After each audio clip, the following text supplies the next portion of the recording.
Dangdut.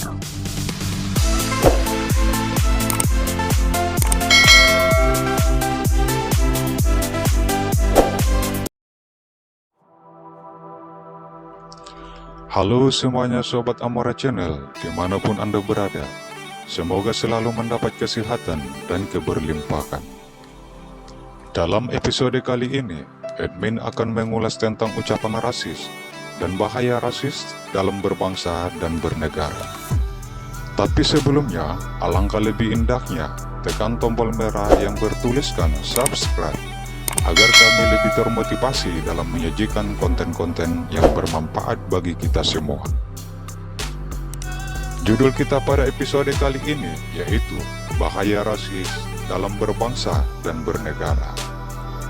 Sebagai bangsa yang beraneka ragam, baik ia kultur budaya, agama, dan golongan, tentunya kita sudah akrab dengan perbedaan. Namun perlu kita ingat bahwasanya ucapan rasis masih sering kita dengarkan di kehidupan sehari-hari. Di sini kami akan memberikan pendefinisian tentang ucapan rasis.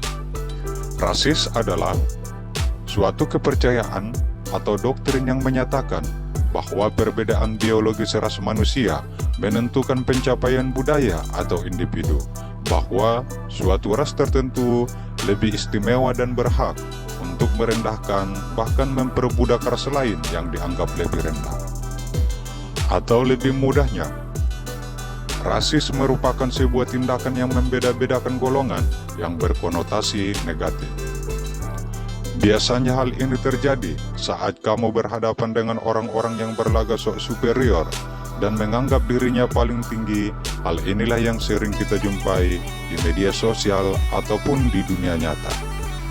Biasanya kita akan merasa geram jika ada yang bertingkah rasis. Kendati demikian, ada beberapa cara yang bijak bisa dilakukan untuk menghadapi perilaku rasis. Yang pertama, jangan membalas perilaku tersebut dengan tindakan yang sama. Kita tidak boleh membalas perilaku buruk dengan perilaku buruk juga. Hal ini akan memposisikan kita sebagai orang buruk yang sama dengan dia. Yang kedua, mengajak bertemu orang-orang yang suka rasis. Terkadang orang-orang rasis harus diperlakukan dengan cara tegas. Hal ini untuk menyadarkan orang-orang yang berlaku rasis kalau perilakunya bisa menyakiti hati orang lain. Yang ketiga, jangan pernah ragu menegur tindakan rasis. Kita harus berani menegur tindakan rasis kalau sudah kelewatan. Terkadang, seseorang yang suka bertingkah rasis itu cenderungnya tidak memikirkan perasaan orang lain. Apapun menurutnya buruk, dia pasti akan mengejek. Kalau keadaannya sudah seperti ini, kita harus melawannya dengan cara menegur. Hal ini juga bisa membuat dia mendapat pelajaran bahwa menghargai orang lain itu perlu dilakukan. Yang keempat, jangan terlalu emosi. Kita pasti akan terpancing jika ada orang-orang yang rasis di sekitar kita. Namun, alangkah lebih bijaknya emosi kita buang.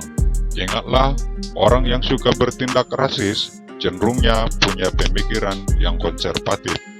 Jika kita terpancing emosi, akan membuang energi secara sia-sia hanya untuk menghadapi orang-orang rasis. Hanyalah ketenangan kita yang akan membuktikan rasis itu seburuk-buruk manusia.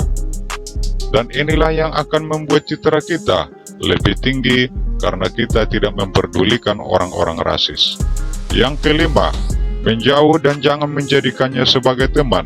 Ingatlah, di luar sana masih banyak lagi orang-orang baik yang bisa dijadikan sebagai teman. Kita tidak harus mempertahankan orang-orang yang mempunyai pengaruh negatif, karena akan berdampak buruk kepada kita dan kehidupan kita ke depannya.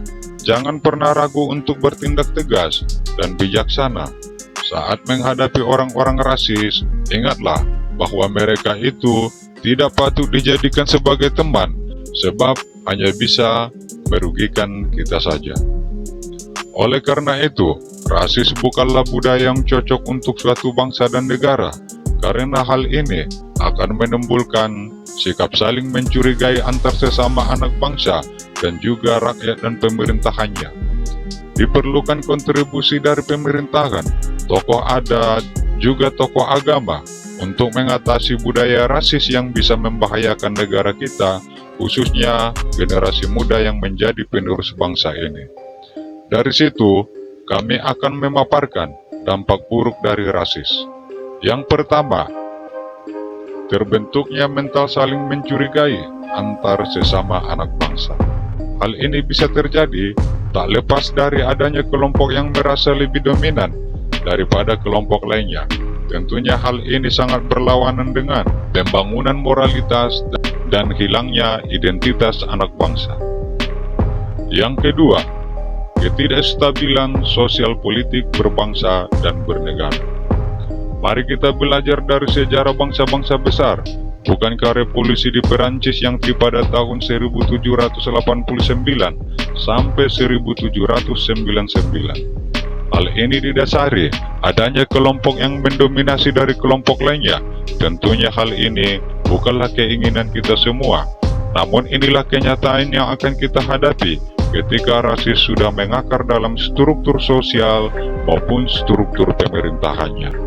Mungkin sampai di sini episode kali ini. Semoga bermanfaat buat kita semua. Jangan lupa klik subscribe, juga tombol lonceng, like, dan komen. Wassalam.